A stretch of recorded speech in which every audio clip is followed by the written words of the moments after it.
होगा और कुछ नहीं होगा। इसलिए चैनल के माध्यम से आज जो प्रसिद्धि प्राप्त, आपको क्या मालूम होगा, आजकल रामदेव जी योग ऋषि कहलाते हैं। क्या रामदेव जी ने योग को पैदा किया? क्या योगासन पैदा किया? क्या हठयोग रामदेव जी ने पैदा किया? क्या रामदेव जी के पहले योग नहीं था? योग तो था सज्जनों, पर चैनल नहीं थी पहले। एक प्रसिद्धि का एक उदाहरण देता हूं आपको।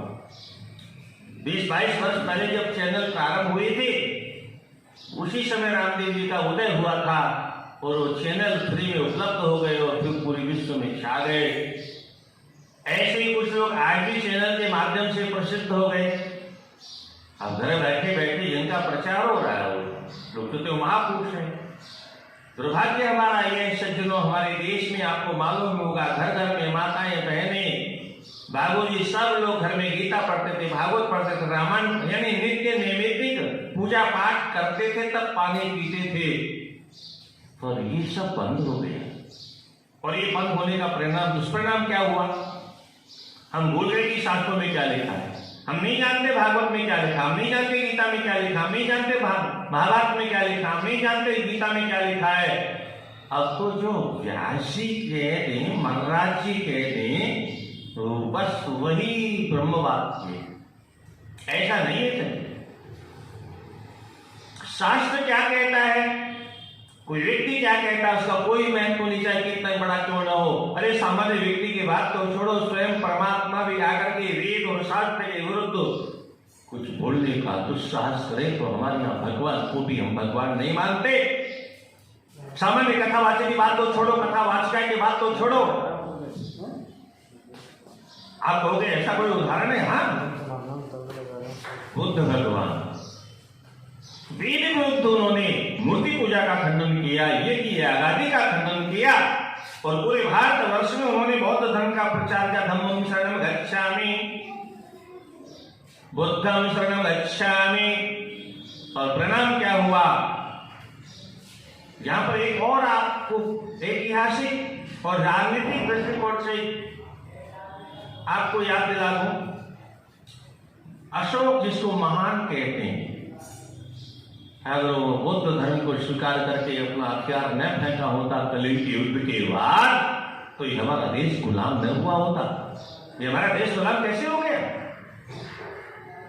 दुर्भाग्य से वो बुद्ध की शरण में चले गए। अशोक महाराष्ट्र शस्त्र फेंक दी और यहीं से विदेशियों को आने का क्षेत्र मिल गया, अवकाश मिल गया और पूरे विदेशों ने आकर के, क्योंकि यहाँ तो पर उत्तम धर्म अहिंसा परमो धर्म। अरे क्या ये अहिंसा परमो धर्म है? भगवान राम नहीं जानते थे? रामो विग्रहवान धर्मम यस्य निश्वसितु वेदाः। वो भगवान धर्म के विषय में नहीं जानते थे। अहिंसा परमो धर्म है, ये उनको ज्ञान नहीं था क्या? क्यों अस्त्र शस्त्र उठाया? क्यों रावण को खानदान के साथ में? और इतना ही नहीं, और सुनिए, रावण जैसा विद्वान, रावण जैसा पंडित त्रिलोक में आपको मिलेगा नहीं खोजने से। उस रावण जैसे विद्वान ब्राह्मण को, वेद के ब्राह्मण को भगवान राम ने क्षत्रिय होकर के ब्रह्म हत्या की उन्होंने, पर उनको ब्रह्म हत्या नहीं लगी, क्योंकि परोपकार है। परोपकार के लिए करने वाला, किया जाने वाला कृत्य पाप्य अगर है तो पुण्य बन जाता है। कहाँ असत्य भी सत्य बन जाता है, कहाँ सत्य भी असत्य बन जाता है, कहाँ सत्य भी पाप बन जाता है, कहाँ असत्य भी पुण्य बन जाता है, कहाँ हिंसा पुण्य बन जाती है, कहाँ अहिंसा भी पाप बन जाती है। चर्चा बहुत गंभीर सज्जनों, वीडियो को बहुत छोटा बनाना चाहता था, मैं बढ़ता चला जा रहा है। तो मैं चर्चा ये कर रहा था, हमारे यहाँ आजकल जो ये ऐसी अवस्था में कुछ भी करने का अधिकार एक देवी, और आज के युग में तो सीधी भाषा में तो आपको बुरा लग सकता है, सुंदर ही लिखता है। कथावाचक अगर सुंदर है, कथावाचिका अगर सुंदर है, तो हम तो वेद शास्त्रों को जानते नहीं क्या लिखा है। जो कह दिया महाराज ने वो ठीक है। परंतु जो पारिवारिक परंपरा वो तो जानते हैं, हमारे माता पिता क्या करते हैं, हमारी दादी जी क्या करती थी, हमारी नानी जी क्या करती थी, हमारी छोटी माता जी क्या, ये तो हम जानते हैं। पुरानी वो समय तो ऐसा था, उस समय दादा अरे भगवान ने नहीं माना, द्रौपदी के चीर को बढ़ा दिया, द्रौपदी को स्पर्श किया, भगवान जब नहीं मानते तो हम कौन होते मानने वाले। अद्भुत है, तर्क की जगह कुतर्क, एक होता तर्क, एक होता कुतर्क।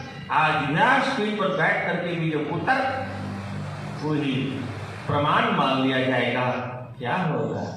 भगवान ने छुआ, कहां लिखा भाई, पहली बात तो द्रौपदी को क्या मानते हो आप, उस देवी को ये पता नहीं कि द्रौपदी कौन है, कहां से उत्पन्न हुई थी। अगर शास्त्र पढ़े होते तो पता चलता। कुछ लोग कथा मंच पर बैठने वाली देवियां कहती हैं लक्ष्मी जी कथा करती थी इसलिए कथा करने का अधिकार नारियों को है। अरे धिक्कार है, लक्ष्मी को नारी कहने वालों को नारी कहने से पहले उनकी जीव में कोड़ क्यों नहीं हो गई।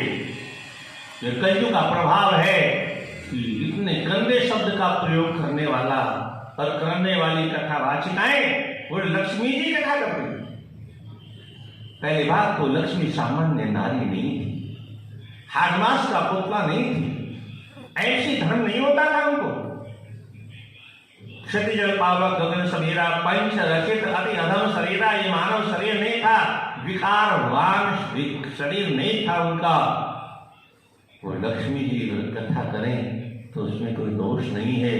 दूसरी बात, वो कथा करने कहां जाती थी, किस मंच पर बैठ करके उन्होंने अनुष्ठान किया, कहीं नहीं किया, अपने ही वैकुंठ में और केवल अपने स्वामी भगवान नारायण को कथा सुनाती थी।